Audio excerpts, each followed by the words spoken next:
together. His name is Alistair Staurt Gray, and he's going to talk about how London entered the 20th century. Staurt is the author of a really excellent introduction to this period. Actually, we should have his book here.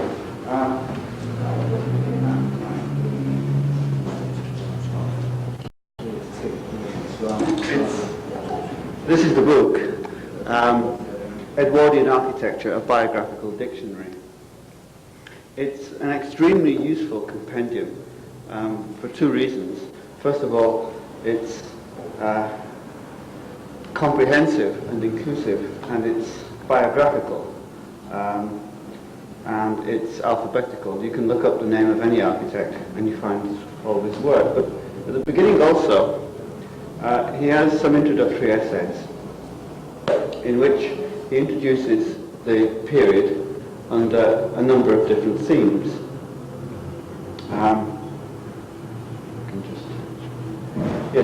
He introduces the period under the following themes: housing the people in London, Letchworth, the first garden city, which of course is outside London, Hampstead Garden suburb, mansion flats and townhouses in London, country houses, gardens, churches, the Art Workers Guild and the Arts and Crafts Exhibition Society, sculpture, of which there was a revival. In fact, I'm tempted to say revival rather than revival of sculpture in England in the 1890s. It was called the New Sculpture. One of the most well-known and familiar examples of this is the statue of Eros at the Piccadilly Circus. It was intrinsically connected with architectural ornament, this school of sculpture, and it really is a key aspect of that point around 1900. He goes on to discuss Art Nouveau decoration, and then comes to a number of typologies which are very important in the period. London theatres and hotels, tea rooms and coffee houses, and then London's Edwardian shops and stores, its electricity generating stations, the tube railways, and then two major parts of London that were rebuilt at this period: the rebuilding of Regent Street, which was mentioned briefly on our bus tour, and the Holborn improvements. The second of these is probably architecturally the most significant, and it's very close to here. Just walk over to Kingsway.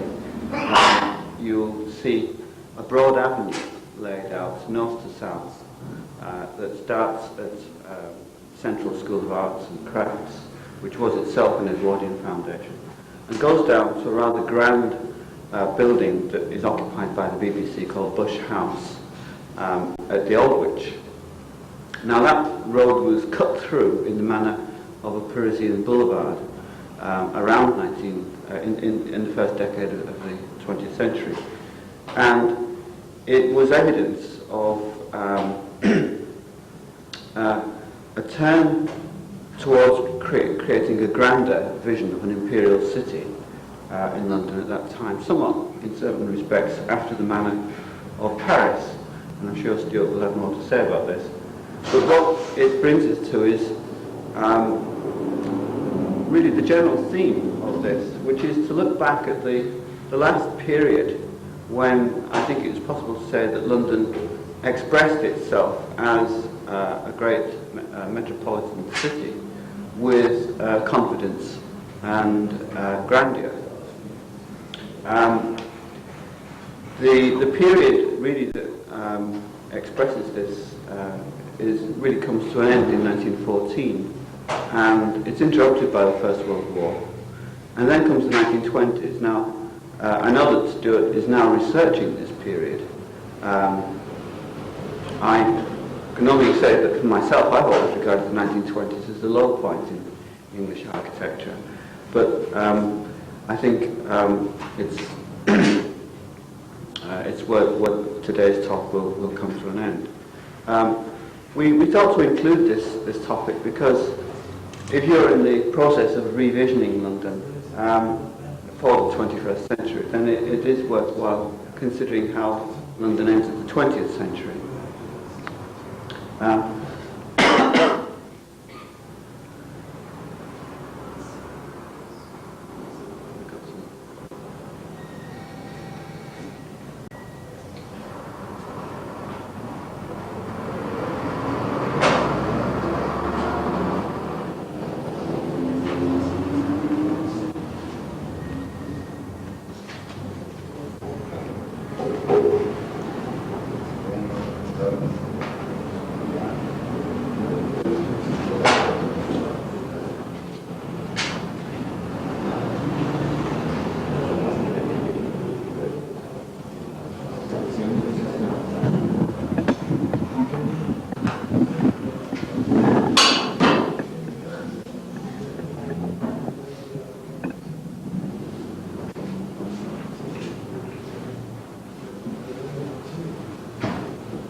Well, I don't want to keep you in silence.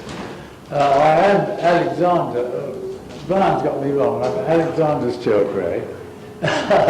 And I started this when I retired about 25 years ago from a very active architectural life.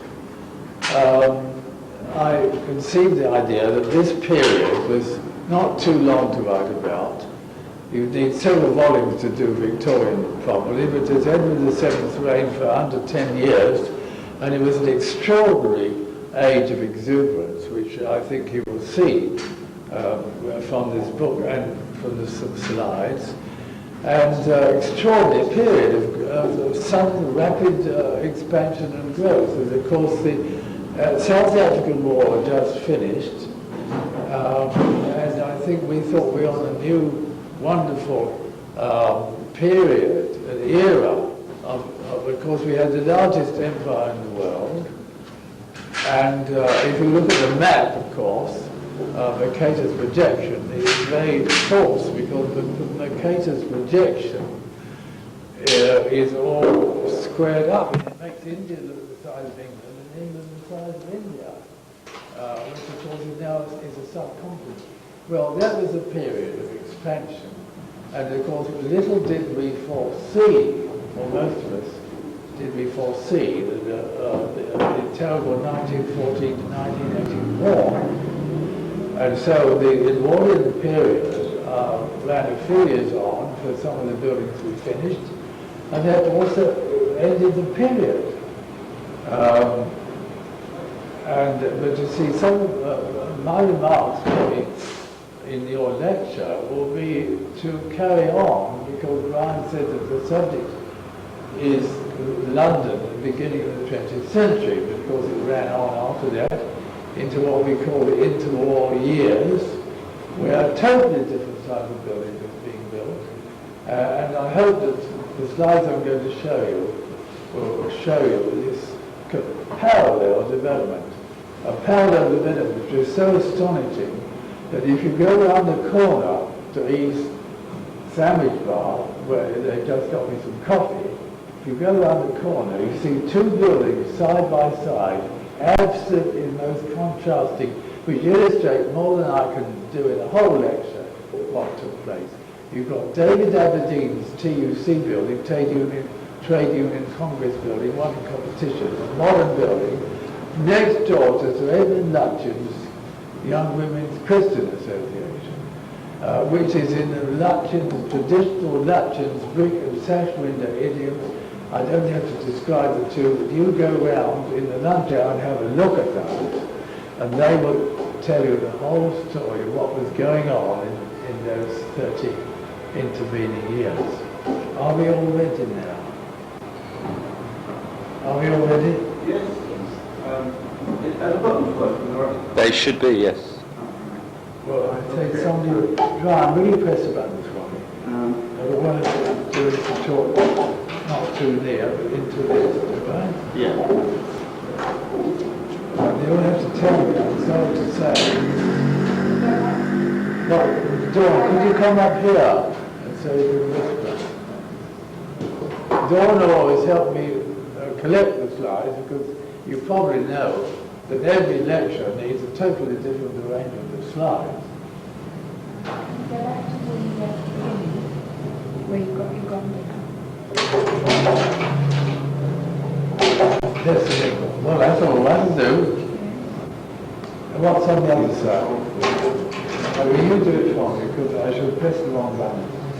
Now, what is that? What is that? This is a beautiful blocks, the one from. Well, it's too late. So can you do that? We'll get that properly soon. Is that the nickel? No. It's a lovely colours. No, we're going too far. Sorry, put it down there. Well, I'll have to talk on my phone, won't I?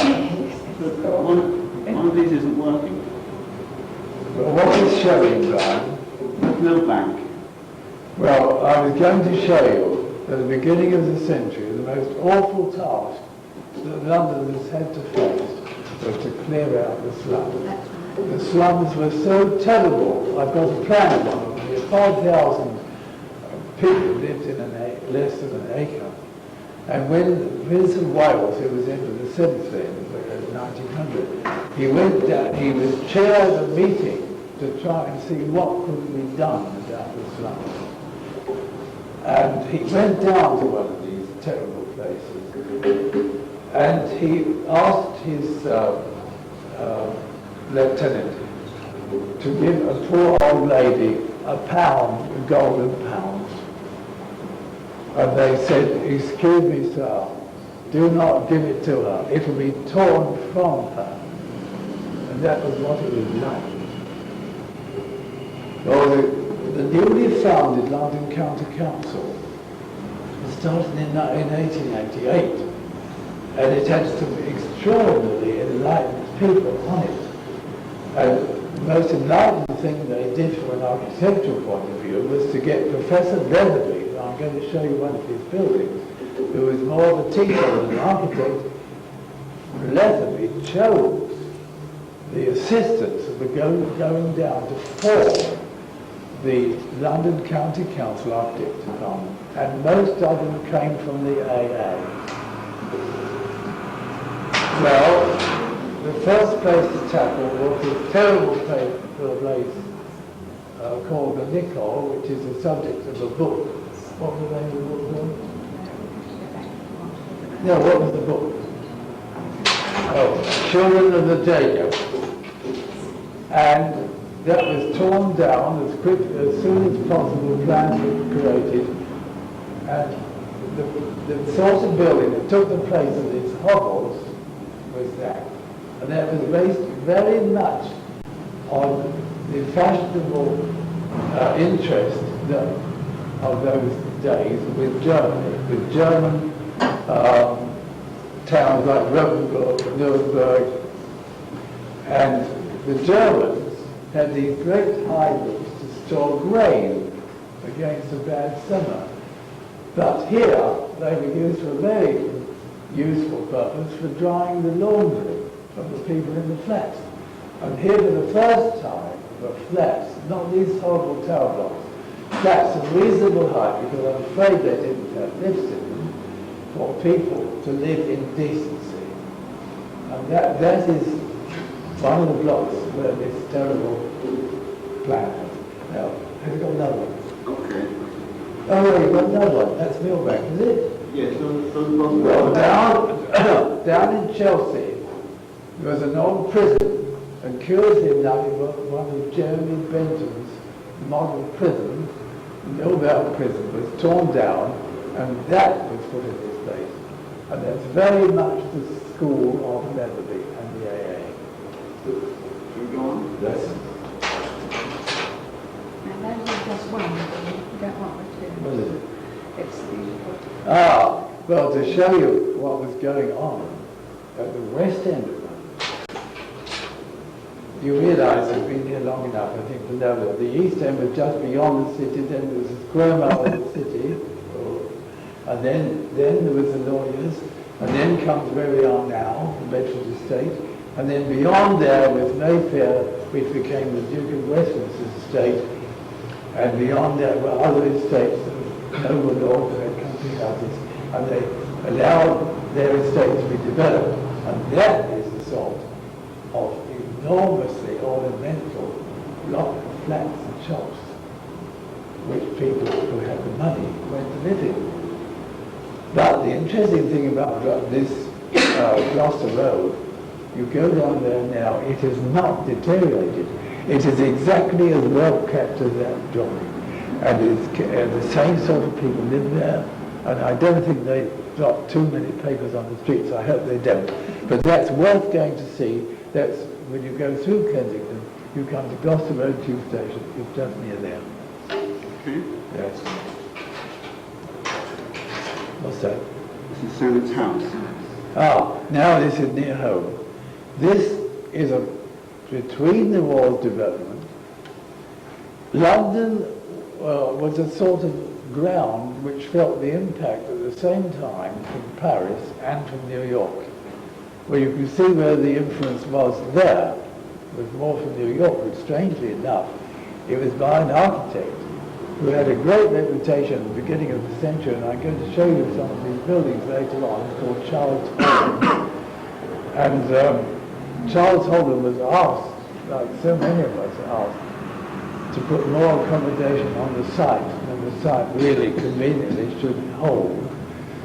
So that he was asked to put the library of Senate House, he had to put it in a tower. But in those days, it wasn't allowed to be occupied. It only had to be occupied by books. Yes. That's it. It's a Savoy. Oh, now we come down.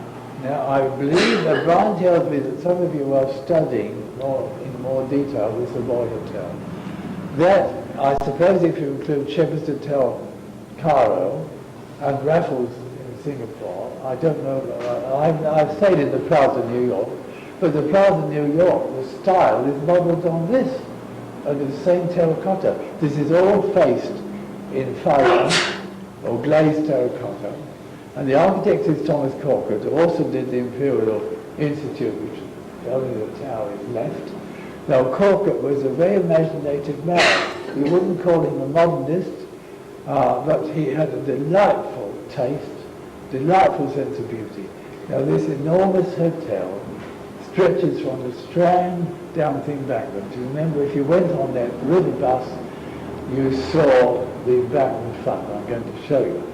Now, the first building was a very old, ugly building.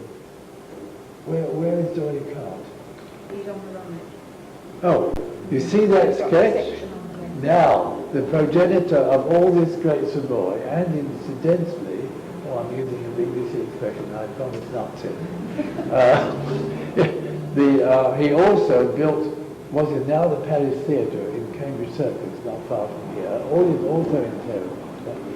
And Corker did that, so that was going to be the English Opera House. So you see that Bernard Partridge of Punch magazine, and Punch was a good magazine in those days, I never look at it now, I read New York instead. It's a horrible paper now, but Punch was a very interesting paper. And there is Sir Bernard Partridge's cartoon of Dolly Cart carrying 2 rolls of drawings, one for the Savoy and one for the English Opera House. Yeah, oh yes, little armies on it. Now, is that the long section? Now, that shows you the extraordinary section of this Savoy, starting at the Strand at that level and the embankment. The embankment was only just built at the bottom. Yes.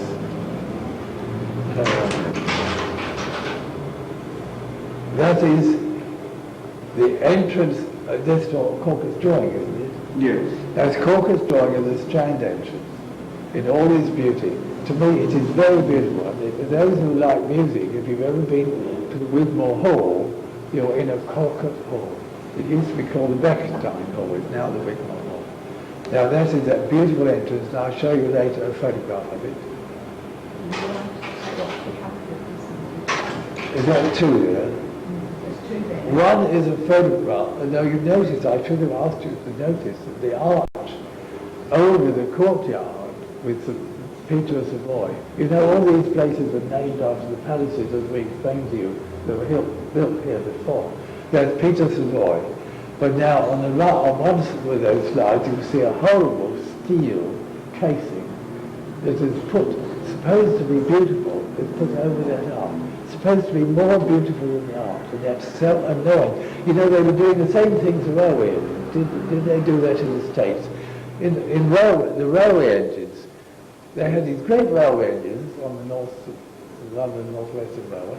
They cased them up in steel, so the poor things looked like knights in armour, just with the funnel poking out. Now, poor Peter Savoy is just poking out of this terrible steel arch.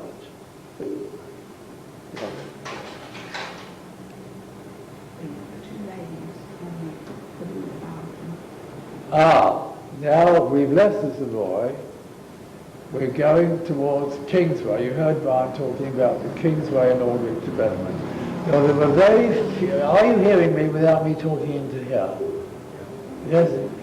So London developed with the river east and west. There's plenty of routes east and west. Very few north and south. And slums that accumulated between these 2 horizontal east and west routes. They were not very good either. The Strand was all really muddy. That's why the noble lords who built along the river travelled on the river. Well, the last one to be built after Regent Street. Regent Street was one, two. That was taken through slum between Golden Square and Hanover Square. Well, the LCC bought up over 50 public houses and the slums around them, and connected Holborn with the Strand by Kingsway and Aldwych. The idea was, first of all, that Aldwych was connecting with Waterloo Bridge, which already existed, and so architects got an idea of building another bridge at the other arm of Aldwych, which is a crescent, as you know. So we're going to show you now this another Bernard Partridge cartoon in Punch. You can see Paris with all her sashes, with all the boulevards which have already been built, all the boulevards labelled on these sashes, and poor London with just Kingsway. Should I read out where it says in the news? It says, Madam, the new John Bull there, John Bull, England. Madam London, you see I've taken a leaf out of your fashion book, my dear. Madam Paris, you flatter me, Cherie. The book is always at your service.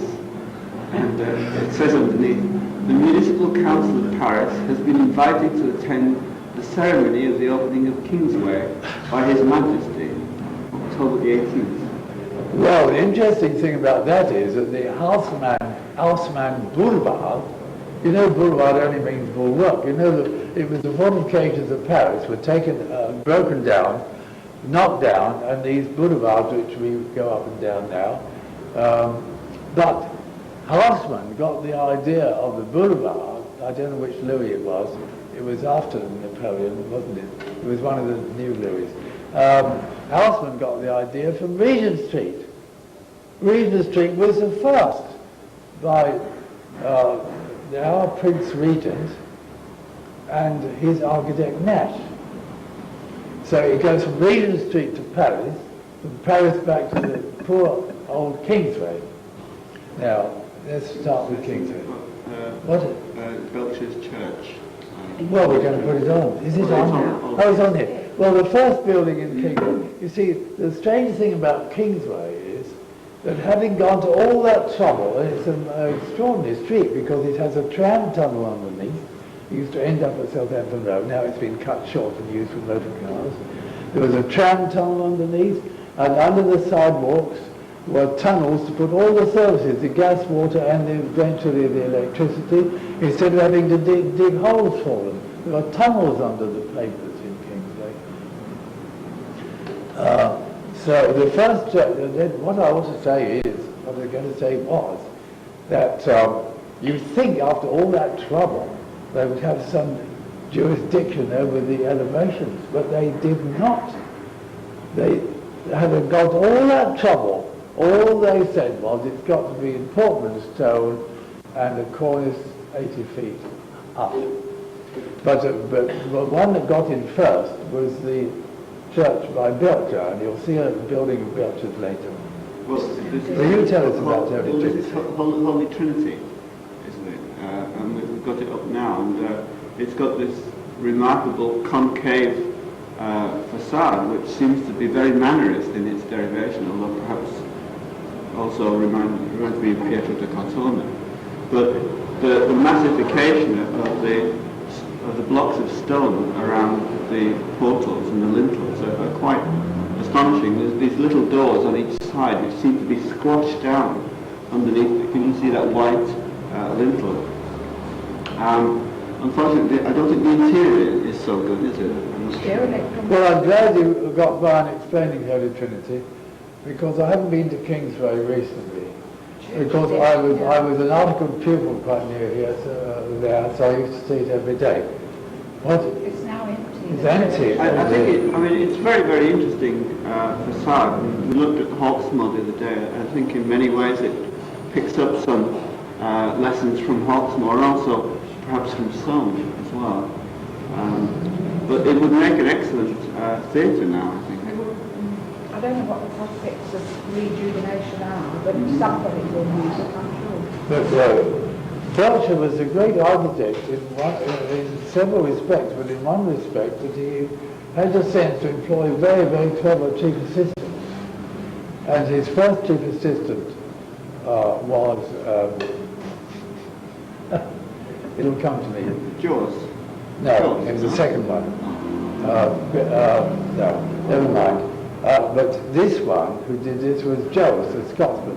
You'll notice that half the monumental buildings I'm going to show you are designed by Scotsmen. The Yorkshiremen were employed mostly on the Hampstead Garden suburb on very low, very sweet kind of cottage domestic. So It was the Scotsman who made the money. they went and did the big buildings in the city. And I think all the best architects at that time were Scots. yes, yes. Well now, yes, where are we now? This is the bottom of the accidents, fire and No, we've gone too far. We've missed the Lutyens building, haven't we? Yes. Can we take it back? Can we take it back? There's the Lutyens garden, Have we got Africa House? and then Yes, the there's house is Africa on the House. left. Well, Africa House came just after the First War, and it was, I want to explain that Kingsway was very, very largely designed by some developer architects called Treherne and Norman. And I have to tell you that when we get on to Sir John Burnett's work, his chief assistant, who was a Scotsman, went and left him and went to the development architect. So that you'll find some of Kingsway designed by a previous Sir John Burnett assistant, who became a partner later on. He made him a partner later on. Well now, Africa House, has, because the man who designed that taught me, Africa House has the interesting feature that that it is designed without steel columns. Now, I'm going to explain later on how steelwork came in. It became the framework of buildings. The idea came from Europe, but it came with the introduction of Bessemer steel, which is quite distinct from wrought iron or malleable iron. Bessemer steel, rolled steel joists, provided the framework for most of the buildings we're going to show you. But Africa House, the man was Tomlins. He succeeded Tate, the Burnett man, and Tomlins was insistent that you don't use steel where you don't have to. So that building is constructed by normal methods except in interiors where some columns were required. Now next to it is very interesting. Now, quite a number of Lutyens enthusiasts I know don't realise that he designed a building in Kingsway. Now I'm going to show you this building because it shows you the perpetuation of the Italian idea that you have a ground floor, then you have a mezzanine, then you have a piano nobile, principal floor, then you have another floor, and then you have an attic, which of course is a Greek word which has another, it came in and another door.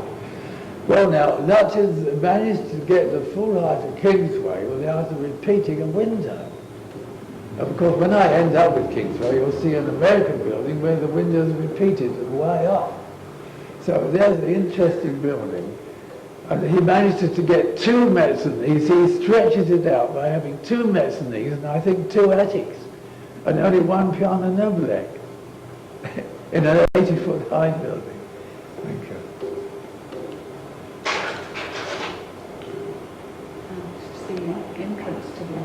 Oh, now this is the view from the Strand, looking up to the hemicycle of the Aldwych. Now, the building on the left is by a French architect and his English assistant and partner, the Morning Post building. Now it's something else. The one on the right is the famous Gaiety Theatre, which was bombed, and a well-known actor tried to get enthusiasm to get it restored, but it was a horrible office building has taken its place. That is the Gaiety Theatre, and in our generation we knew that as Beauty and the Beast, but which you decide is Beauty and the Beast are But now, pardon me. But looking up, you'll see quite a good-looking hotel with French roofs and a theatre of identical design on each side.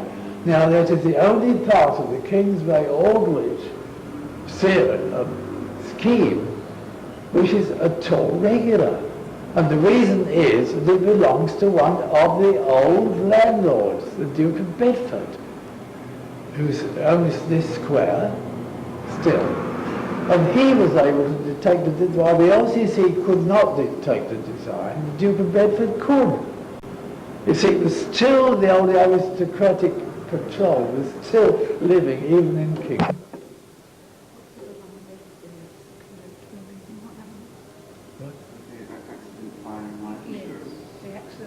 Oh yes. Well, now on the other arm of Aldwych is the.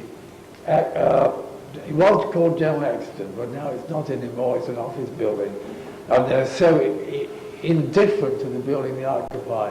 They painted Sir John Burnet's marble in paint, so they've got to go on painting it. Why paint marble? Why not just wash it down? Anyway, I called attention to one of the tenants, but I haven't had time to go and explain that they ought to get up a petition to have paint cleaned off that marble. And it's not only the columns, it's some of the door surrounds. Well, that is typical of Glasgow, Sir John Burnet's type of Glasgow design. And they just pulled down a fine great building of his in Glasgow. We don't know why. It's in this book. What's it called? I've forgotten. And the Glasgow people were very... You see, they had a great architect called Thompson. They called him Greek Thompson.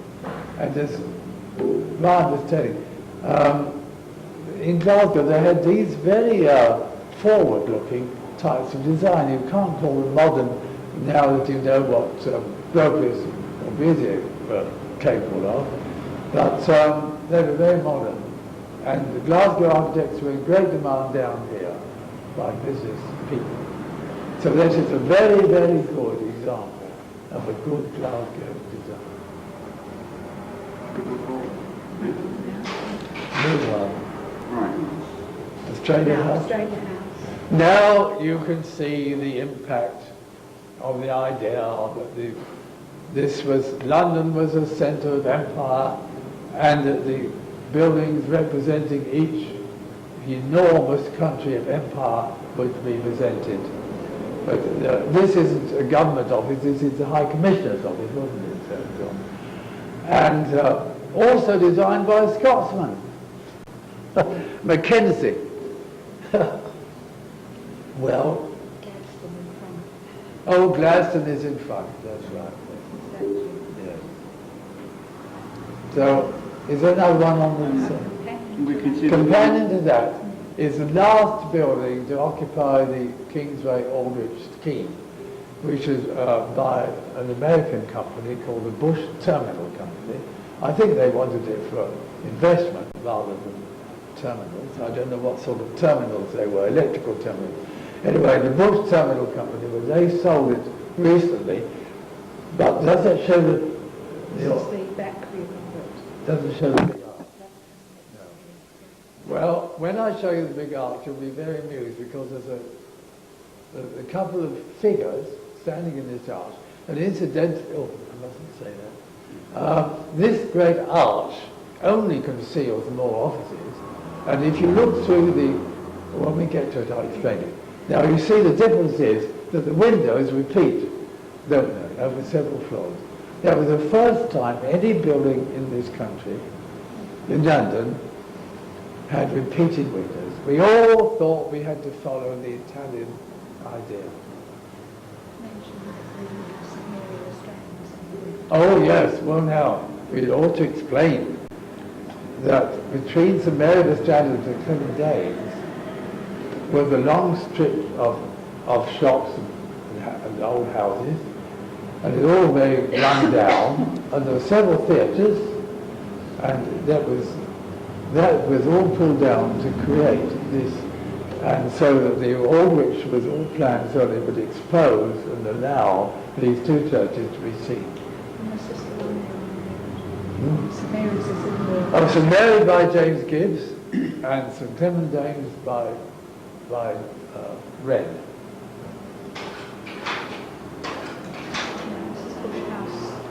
Ah, now I can see that. I recognise it. This is the great rotunda, apse, the great apse at the end. Fancy a businessman having to build a great apse at the end of it. You know, it is so funny. And what is more funny, to me, rather amusing, is you see all the figures there standing on the beam under the arch, all the figures. They weren't put there. Oh no, because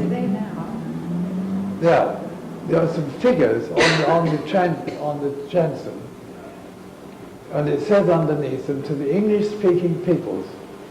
Well, what's amusing is that the Welsh Church bought the building as an investment, and of course the Welsh are all trying to get the Welsh to talk Welsh again. In fact, my grandson is just engaged to a young lady from Anglesey, and we all said, when did you learn Welsh? She said, learn Welsh, I had to learn English. So you see, this English-speaking people owned by the Welsh Church, to me, is rather amusing. What's the next one? It's Mappin and Webb, is it? Yes, these have a Ah, now I'm going to introduce you another extraordinary event that happened in London. Have any of you been to that enormous compendium, Selfridges? Well, Gordon, I'm introducing this before Selfridge. Gordon Selfridge retired from the great store in Marshall Fields in Chicago. He was retired as a young man. He bought a concession, what do they call it? Franchise in Marshall Fields. He made enough money to retire. And he said, I got tired of sitting in my club reading the papers. He came out to England and discovered that the English stores had a shop walker in a frock coat who came to the door before you had a chance to look round. And what does Madam want? How can we help Madam? And then when Madam declared what she wanted before she'd made up her mind, they used to call out an assistant by number from behind the counter to serve this lady. Well, Selfridge said, I'm going to change all that. So he built what we're going to show. No, but the sort of store he discovered had all this in decoration, all this embellishment, so much so that if they had won medals abroad, they'd exhibit copies of the medals on their buildings. They were so proud of their buildings. But let me tell you what Selfridge did. Now this is a few more. Is it a few more wearing? Is it? Yes, I'm trying to remember what Selfridge is. No, it's indeed. Now these are the wearing and ghetto. Now wearing and ghetto, Ryman was designed by a Liverpool architect called Frank Atkinson. But he'd also worked with the great Norman Shaw, you may have heard of. And so it's never quite certain how much Norman Shaw had to do with this. And what is We're moving on to London. That looks like Belfast. Music Jackson Harbour. Well, I don't know. Well, I think Selfridge will come into it later on. No, don't change. Oh, that's Selfridge's.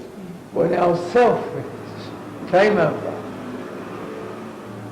he didn't know any architects except Chicago architects. He got D.H. Burnham, which Pesner calls the booming voice of Burnham, who won the Chicago exhibition and beat Louis Sullivan. So we didn't have a Louis Sullivan exhibition, we had a Burnham exhibition, except Louis Sullivan did one building.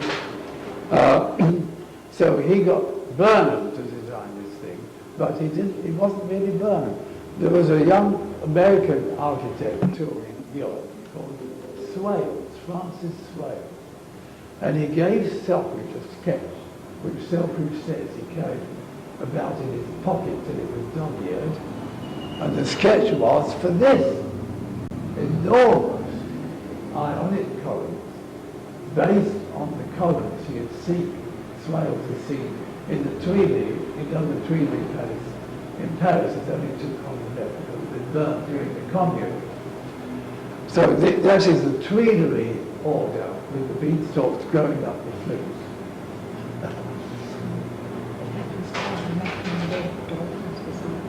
Oh, I don't know what's happening there. Never mind. Now, this is a detail of the colossal scale of Selfridges. Much too big for any London shop. And about as big as the back of the British Museum, which I hope to show you when we get the slide. But you've only got to walk across and see the back of the Museum and Seven Galleries. Now, look at the colossal scale of that attic, of that frieze window. And the colossal detail. This is the back of the museum, which we Oh, we've left Selfridges. Oh, this is the dome, a drawing by somebody, a very good person who illustrated Michael Charlotte Halliday, of the building. It occupied a wonderful building by George Dance. Can you speak to the microphone? Oh, I'm sorry. Yes, I'm getting too eager. I'm sorry. This is the Central Criminal Court, which is won in competition by E.W. Mountford. And it shows the sort of grand, you could call it French Renaissance if you like, the grand sort of idea that was permeating London from west to east.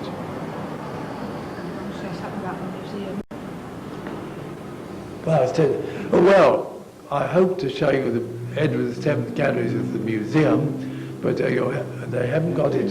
We found it. Oh, you found it. Oh, good. Let's show you. That's it there on the right. Oh, the Edward VII galleries of the British Museum. Also Ionic, but of course in this time was more of a Greek Ionic because, as you know, the main buildings are all Greek Ionic. That is Burnet. That is Burnet from Glasgow. But to it is added the sort of Glaswegian sort of detail and support, the monumental sort of support they were so good at. Yes. What's that? I don't know what this is on the left. That's the Royal Automobile Club on the right. Oh yes. Well, even the clubs, it's Pall Mall and St James's Street, one of them, the Royal Automobile Club, went monumental. And it's extraordinary when you think of that enormous building which the other envious club owners, we're not envious, but critical club owners, members, think of it as a hotel. It's got a Roman swimming bath in the basement, it's got everything. Well, that is also an indication. That is by Mevis and Davis. Mevis was a French architect over here, and Davis was his partner. And it even has a motor car, I think, in the pediment. But what's significant about that is that Selfridges and the Ritz Hotel all had the first steel frames, but they were not allowed to put the steel work in the outside wall. The outside wall had to carry itself.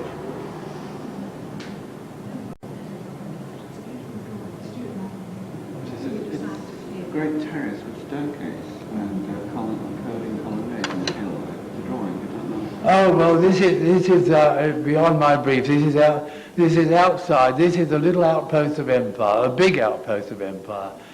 This is Pretoria, Union Buildings, Pretoria, by Baker, an English architect. And these two great architects, Lutchers and Baker, came out. They were pupils in the office of Sir Ernest George. Now that's Baker's great Pretoria buildings. Oh, this is, Brian will tell you, this is Liverpool. I put this in because it's the first large building in concrete. It is in concrete, isn't it, Brian? Yes. Reinforced concrete. About the very early 1900s.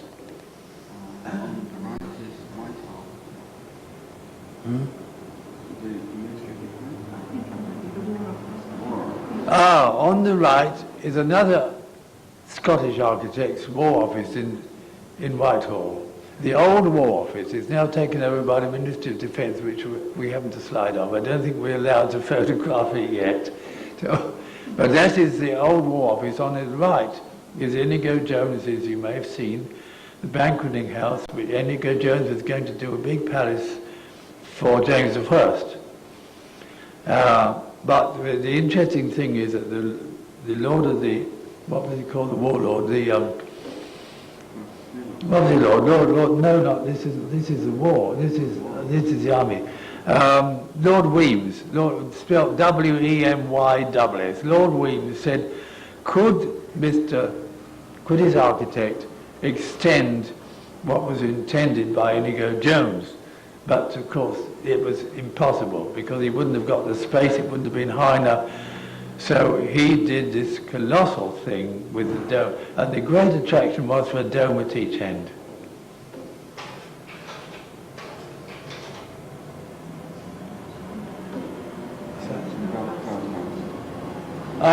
Well, we're outside again, I'm afraid. But to show you the enormous ideas that the Edwardians had. This is by a London architect called Thomas. And he won that in competition. This is for the City Hall, Belfast. Contrasting. Now, we are just after the Great War, or the First World War. This is Holden, you hear a lot about.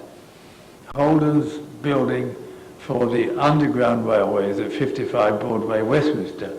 Now that was the first building in London, after Bush House, or at the same time as Bush House, to have a tower of windows of identical design.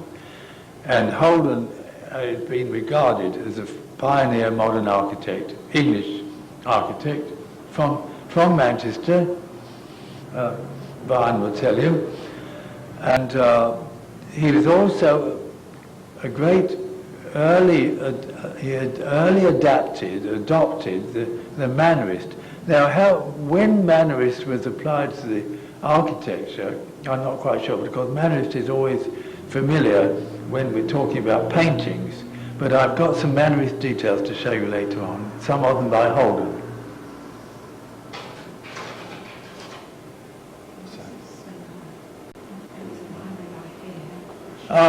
Well, to show you, this is in London, to show you that this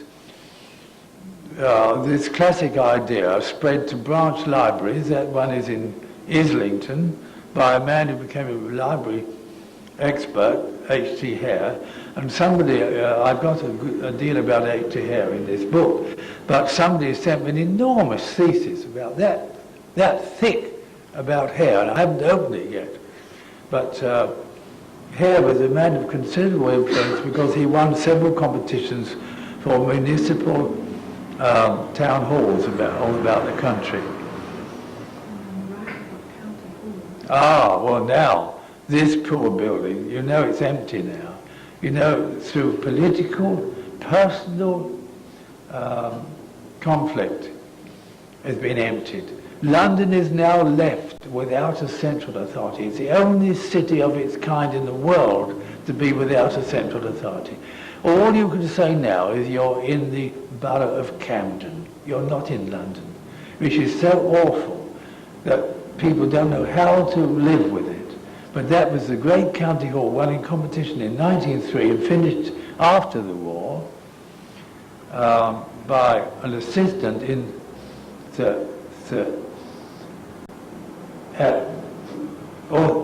by Webb's office, and shows some tendencies towards mannerism, because it also shows you the tendency to the steep roof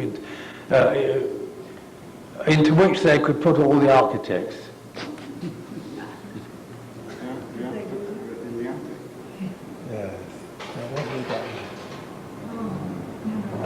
Now they've just found for me. I'm going abroad again because you will be noticing a bit about Sir Edwin Lutyens. There's not time to talk. You could talk for all day about Lutyens. Am I talking into the machine? Yes. Now, Lutyens was engaged mostly on the most beautiful country houses that we've ever seen.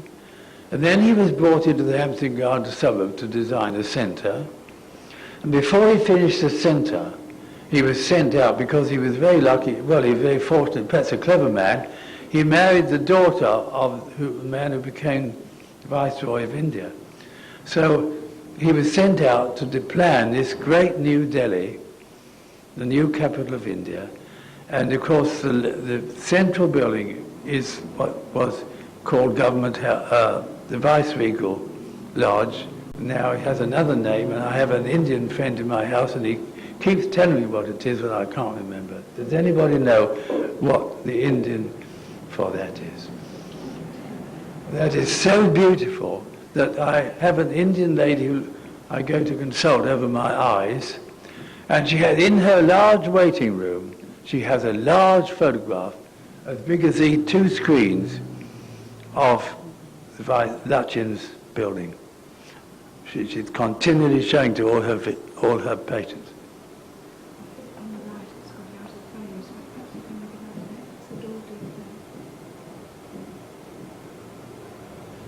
I don't know. It's one of these monumental stroke Baroque buildings, made probably municipal.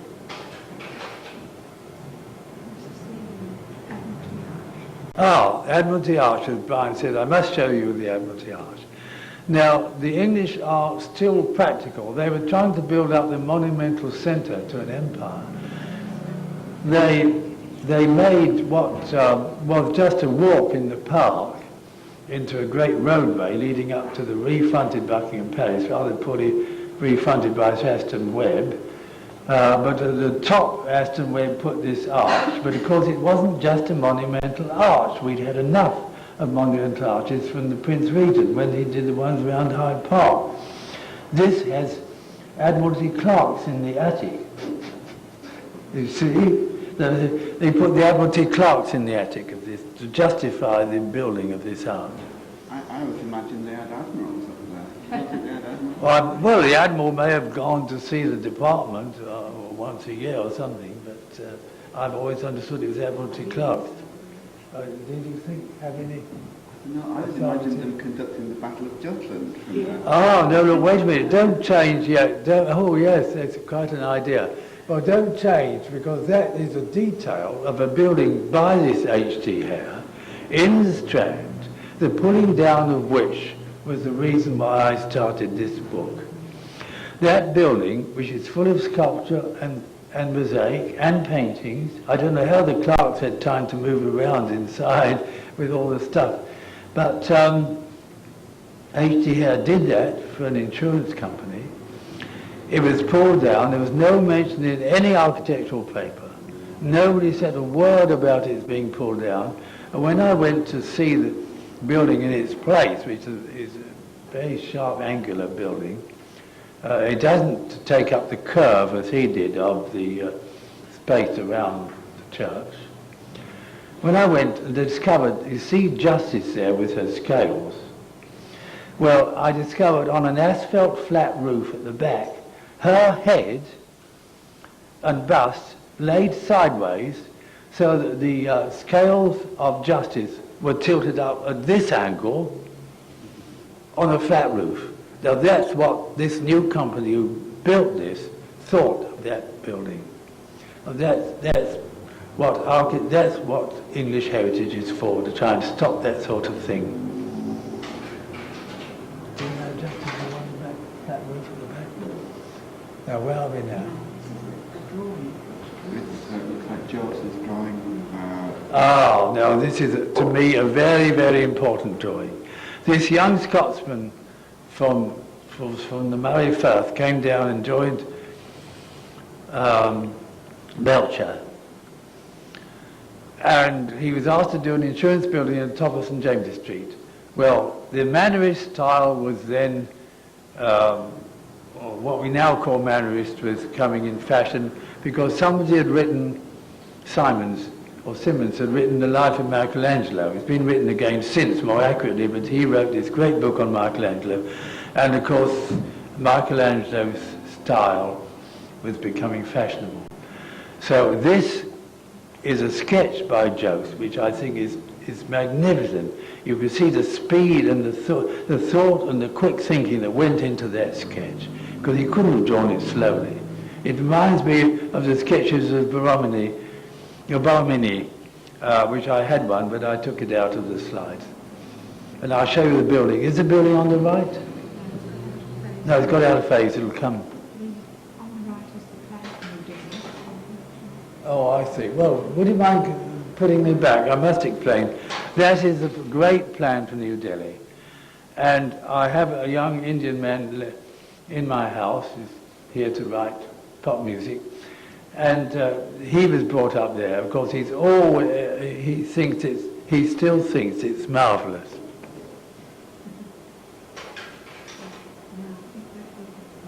What's that? What? It looks like some flats. I've never seen that before. Don't know where you've got that one. Oh, this is another Holden building. This is the Women's Hospital in Soho Square. And he became a great hospital architect because he became a partner of a very busy hospital architect. And this is very interesting, but I don't know whether this is the drawing or the photograph, but it wasn't built... well, the drawing is as it should be, but it wasn't built quite like that.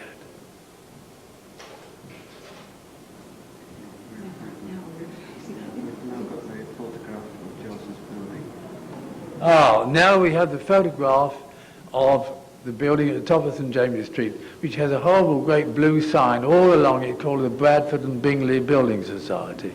But after all, it was only an insurance society before that. But there you get the Mannerist style. You get what Jost must have learnt when he saw the Medici, the new sacristy, the Medici sacristy in Florence, because you've got contradictions. You know that sacristy. The staircase to the Lorenzen Library. You know it has columns in recesses which don't appear to be doing the work. Well, here he makes everything contradictory. He puts columns where they couldn't support the building. He puts cherubini or putti up under the cornice where they should be occupying the niche below them. The whole thing is full of contradictions. But also it's sharpened by the fact that it's built of Greek marble, Mount Penelopos marble, which is sharper than Portland stone, and it's more like marble than stone. But it must have been cheap. The Greeks must have been offering it to us fairly cheap. Otherwise, that and the building opposite could never have been built in it. The top of St James's Street, next to the Ritz, and further on, next but one, further on you'll see the Ritz.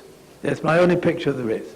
That was done by that Frenchman and his English partner, wasn't it? I've forgotten. Anyway, the Ritz actually came from the Savoy.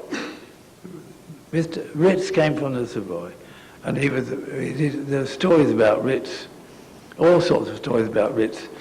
And of course it's used as an adjective. It's called Ritzy, and they have Ritz hotels all over the place.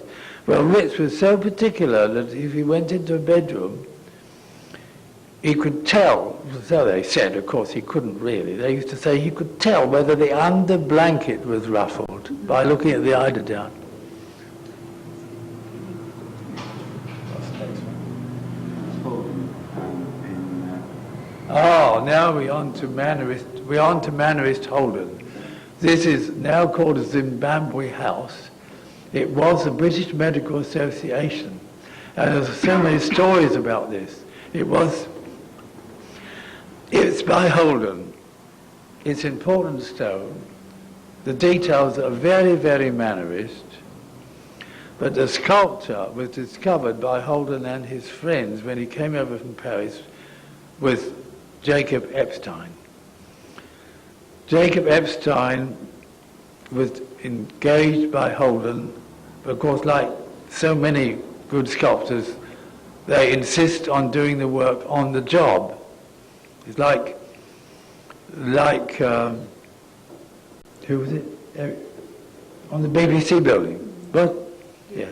By Eric Gill did on the BBC building. He insisted on doing it on the scaffold. Well, now, what happened was, these emaciated-looking statues supposed to describe all sorts of illnesses, and they're, of course, very much from the great Frenchman, Rodin, very much the style of Rodin. Epstein came from New York. He came from the East End of New York, and he was taught by a very good sculptor in New York. Tried to find his fortune in Paris, was met by some of the intelligentsia from this country and brought over here. Well, now, when Epstein had to carve it, I think later on, if we carry on, we'll see a picture of Epstein, the young man, beside one of his, he'd modelled them in his studio, of course. He had them brought onto the scaffold, then he carved them. But while it was being done, unfortunately, a society called the Vigilant Society was in a room in Charing Hospital opposite, and they saw these things, and when we get to him, I'll show you.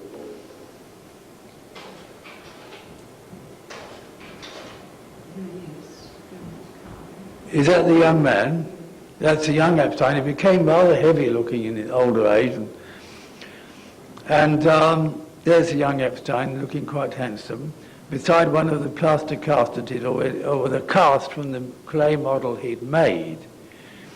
Well, when the Vigilant Society saw this, I think it's a pregnant woman, this one, they saw a pregnant woman. And of course she had beside her, supposed to have had her child, but they hadn't brought the child onto the scaffold. I mean, I don't mean a real child, I mean a model child. They complained about this, and the newspapers, one newspaper said, no young man would bring his fiancée to see this. And what was the other remark? Another paper made a very similar remark. There's actually an article about this whole episode in a copy of a Files magazine by Richard Cobb. Oh. Is it? I think find it in the library here. Oh, yes. Well, look in the library. I hope they've indexed it or catalogued it so you can find it. Anyway, this is the story of it. Epstein had all these battles all through his life. When he did a thing to W.H. Hudson in Hyde Park on the celebrating Hudson's book, Green Mansions, they painted it, tarred and feathered it. It's just an ordinary little decorative panel, that's all it is. It always had this trouble. So, because he was a great artist, that's why. What? Oh, these are some of the details. These are some of the cars that he carved from.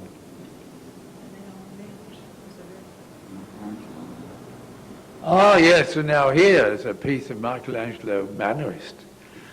This is what impressed people when they read Arthur Simon's book and knew all about... People didn't travel quite as much as they did. They'd only just given up travelling to France and Germany, and had rediscovered Italy. Well, I was lucky enough to be a young man sent out on a scholarship, and I measured all that. I measured, and when you measure marble, you know, you've got to measure down to a 1/16 of an inch. I don't know whether any of you have the time to measure anything, but of course, when you're sent out on a scholarship and have to send the results back, you measure like hell. You measure.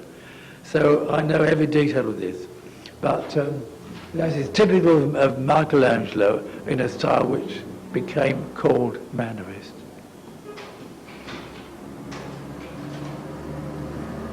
Well,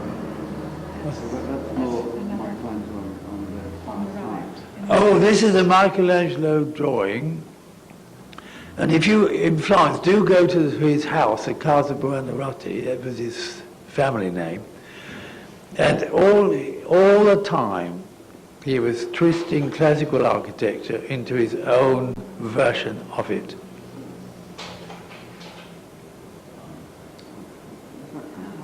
Ah, You see, now you've got one of Belcher's assistants who became a practicing architect, Beresford Pite. And in the refacing or rebuilding of London's houses, for those who could afford it, particularly in the doctors' area of Harley Street, you've got Beresford Pite putting all he knew of Mannerist onto a London surgeon's doctor's house. That is, isn't it?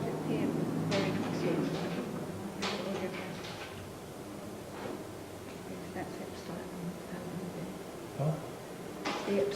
No, there's no change. What was it? What is it?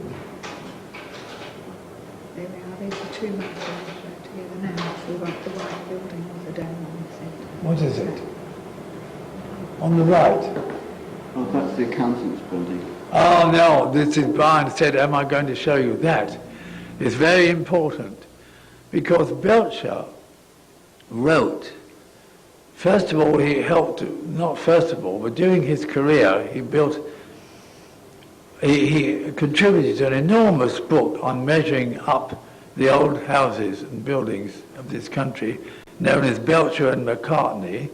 He had his help. Another architect called McCartney, also of course Scotch, Belcher, I don't know where he came from, I've forgotten. But Belcher advocated the inclusion of sculpture as an integral part of the architecture of a building.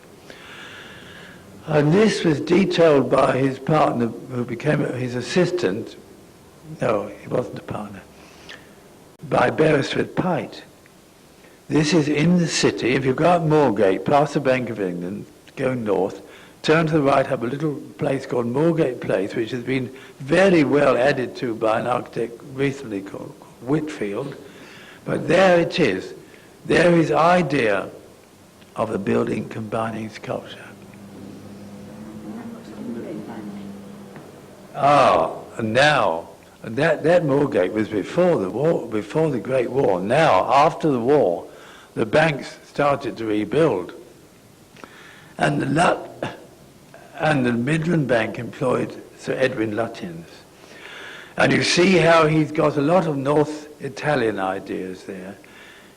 Really, it's some people unkindly call it a pastiche, but it's a tremendous composition, like a piece of music, with the great suite of the governor's boardroom on top.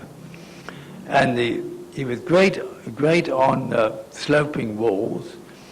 He makes the walls look like the battlements around an Italian town. And the orders of architecture introduced very subtly by only putting the cap and the base. And he runs the rustications across what would be the shaft.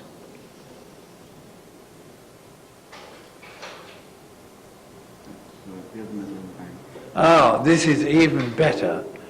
This is almost equal to a building by Borromini. This is Midland Bank, Leadenhall Street. Well, I can't say any more about it except he's stretched out the ground floor arches. He's got these twin turrets as if it was a church. And in matter of fact, it reminds one a little bit on a small scale of San Agnese Piazza Navona by Borromini. What's on the right? On top of the bank. Yes. What is it? The church has been put on top of the roof of the bank. The other view of the Oh, it's the other view of the Midland Bank, which the director's orangery on. It looks like an orangery on top.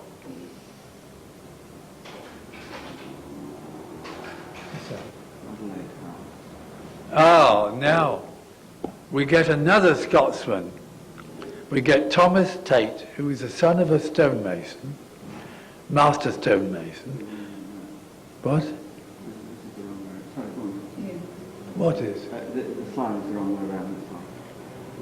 Oh, Thomas Tate joined Burnet. Then, as I explained to you, he joined Treherne and Norman. Then he went back to Burnet. And when he was with Burnet, he did this enormous building at the end of entrance to London Bridge, Well, of course, you've got Egyptian influences, and as somebody pointed out in a recent article on Tate, Mayan influences from Central America. Get all these silly influences because architects could not find a language to talk in.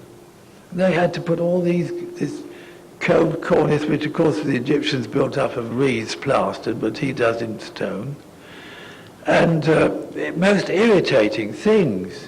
But of course it is an enormous building, and we can't ignore it. As I said before, you'll have to draw your own conclusions about it. But Thomas Tate was never made an academician. Nobody has ever written a book or even an article about him until in the RIBA journal last month. But there we are. I can't run down Thomas Tate. What? Well, this it's just come because I'm doing it geographically. If you go further down towards Tower Hill, you will see a most beautiful orangery by Lutyens, with all and every wall surface is inscribed with the names of those of the merchant navy who lost their lives in 2 wars. A very beautiful building. We end up now, don't we? Oh, that's Adelaide House and Port of London Authority. Another picture of Adelaide House and the great Port of London Authority building on Tower Hill, which is no longer needed. I don't know where the Port of London people have gone, but it's now an office building. This is one in competition by Sir Edwin Cooper, who did the previous Lloyd's building before the present one, Lloyd's Insurance. And it all shows you the tendency towards the monumental, which people in London and the rest of the country thought they ought to where they thought they ought to represent the empire. And of course London was a great port then. When we went down on that bus the other day, it was very sad. Not a crane to be seen, not a ship to be seen, not a lighter being a large boat conveying merchandise without a sail, and then there were sailing barges as well. But the lighters, because London has a very strong tide, lighters went up and down on the tide, just steered by a long oar. But all that was missing when we went down the other day. But the Port of London Authority represented these great docks. And of course London, I didn't have time to explain, London was the great entrepot. Things came from all parts of the empire to the docks to be shipped out again to the rest of Europe. And it won over Amsterdam. Amsterdam and Hamburg were both competing, but London won because its river gave it just tremendous access. They could build the Victoria docks, the Alexander and Edward docks, George V and Queen Mary docks, and the West India dock and the East India dock and the Surrey docks. The Surrey docks took all the timber. All the buildings in this country had floors and roofs of timber brought from Scandinavia and Russia, and all brought into the Surrey docks. Piles and piles of timber. The amount of industry was enormous, and of course it had its or other sad side. The dockers could only be employed according to the weather. They had to queue up every morning about 6 o'clock to hoping they could work a ship. If the ships weren't in, there was no ships to work. And of course, also the people who were engaged on these ships, the lowest possible wages, if they were fed up, they stayed on shore and formed Chinatown. Not the beautiful Chinatown you see today, but one down the East End. So the East End docks were surrounded by poverty and drunkenness and public houses. But that's the worst side of it. On the other side, a lot of very hard-working, thrifty people as well. Well, thank you very much. Oh, Some more flags. what's this? That's a fire brigade section, and Oh yes, oh I've got a little modern section to show that there were modernists in the 1900s. If you go up the road, you will find that wonderful fire station.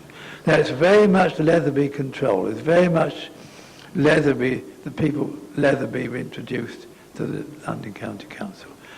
But fortunately, I took that photograph when all the rain pipes were black. Now they're white, and you confuse them with the stonework. There's a terrible fashion for applying white paint on everything, including my own suburb. Oh yes, the first glass-fronted building, the Daily Express.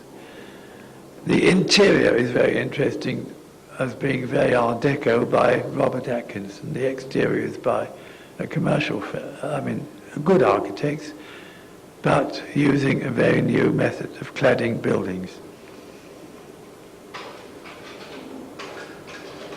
Oh, you heard me talk about Leatherby. Well, he did one building. Leatherby did this building in Birmingham, which shows you what could be done with the facade if you didn't want to use traditional orders and methods. Traditional methods, but not traditional orders. But I think it's been torn down. Why, I don't know. Birmingham is a terrible place.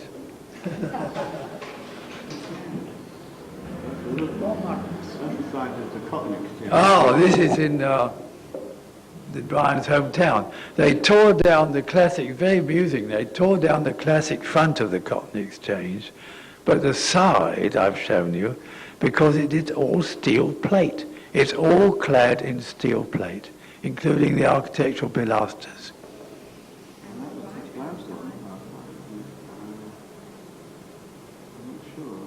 Oh no, I think that's a terracotta face building in Manchester.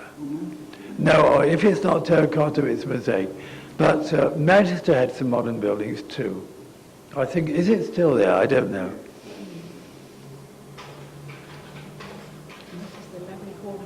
Now, this is, you can go down to Forest Hill South East, I don't know by what means, and you will see a modern building of the 1900s.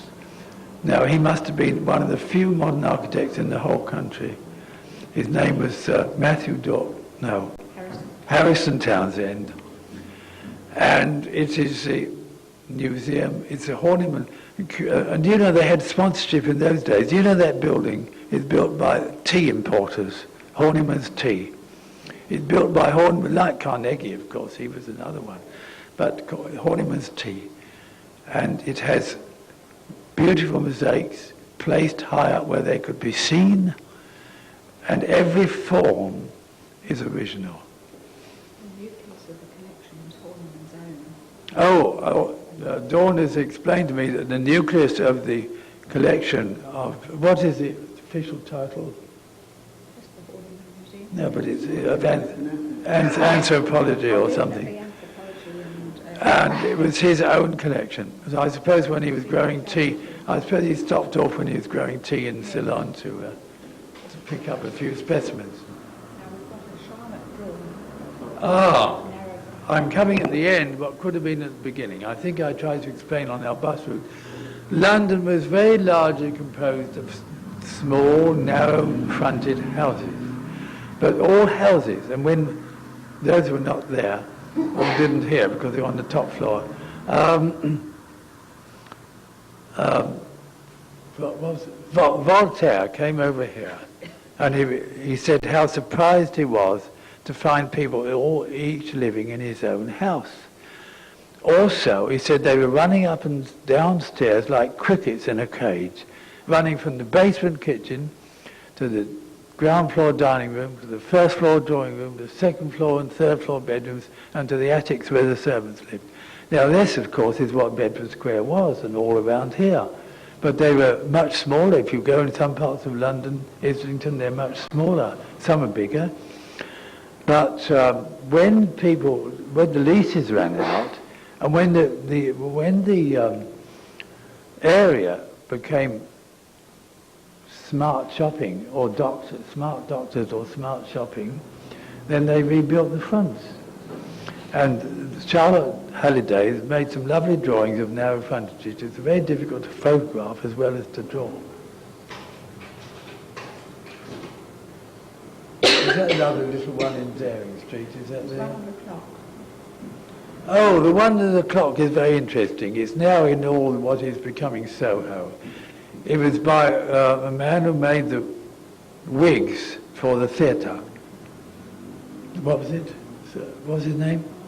No, I've forgotten his name now. But his name isn't on the shop now. It's a Chinese food shop now. But that shows you the richness of these narrow frontages. Who would do it now? And who would do it in Portland stone? I think those are your last two. Well, where's the lovely Daring Street one? Could you go back to Daring Street? There's one odd one Thursday before the museum. Well, never mind. There, That one? that's it? Is it a little narrow one? Convex and concave. Oh, no. Well, this is very interesting. You know that Brian was talking about the concave front of Holy Trinity Kingsway. Well, this is an earlier one.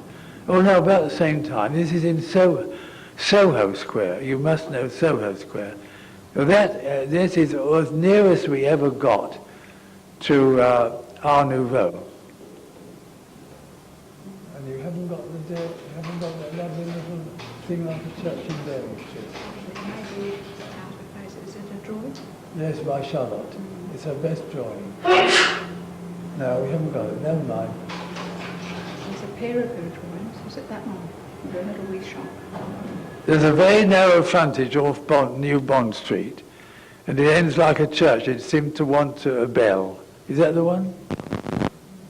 Yeah. Well, anyway, Charlotte, I was awfully lucky to get Charlotte to do those 13 drawings in my book, which illustrate better than the photograph. And have you got that dairy shop? No. Right? The Well, dairy we've had shop. it, but it's gone. We've had it. It's gone. On the right, there's a dairy, which is now a medical shop. But you remember it? Is it that one? With the big curved doorway? And 2 rows of flowers. Has it got some orange trees at the top? Growing? No, you know, sculptured orange trees. No? Oh, well, it was here. Never mind. There's But that's the one medical shop near in New Cavendish Street. It's now called New Cavendish Street. It wasn't in those years. But a friend of mine I met who I was at school with, he said, oh, that was my father's dairy. And it's a beautiful piece of, I would call it Art Nouveau, or arts and crafts. It's got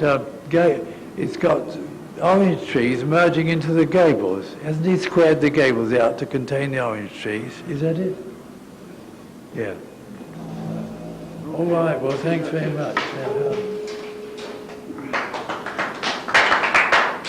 Oh, 10 to 12. I was told it would take an hour, 2 hours. Well, thank you for attending. some water there. There's a bit of water there and there's some chocolate in that mug, but it's gone a bit cold. Do you want to Oh, try I don't it? mind cold chocolate. Cold coffee, what was it? Do you put the chocolate in? You could almost spend 10 minutes on every single one of those, looking at all the detail, really. Well, yes. Had you ever thought of doing one just of churches or just of Not public enough. buildings? No? I've got enough churches in my book. Yes, no, I mean this kind of... Oh, I congratulate whoever loaded the Dawn and the... Well, this was all the right way up. that wonderful, That was- wasn't it? Now, some of them got a wee bit out of phase. I but then congratulate can't you. help that, but Well, when thank you very saw much the for the rush, idea. I had to get up in the middle of the night to do some of it. There's your chocolate. Would you like to sit down for a bit? Well done. Which is all right, Brian. Yes. Does it satisfy you? As long as it What we've satisfies... got to do is walk around to the graduate school and you can fill in your pay claim and you'll get paid. Where is the graduate school? It's in Percy Street. Well, you can take it to Percy Yes. Street. How it's over by the... It's You see, and number John's going to... back side of the you're museum. welcome to come with me. I'm going down to the Watercolor to see the phone. Oh, that, I've seen it already.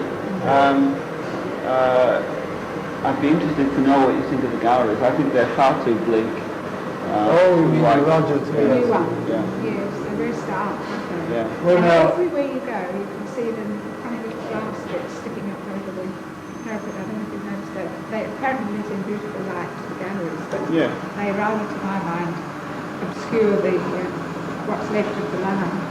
Well, look, what we could do is, if you want to get on, I could ask them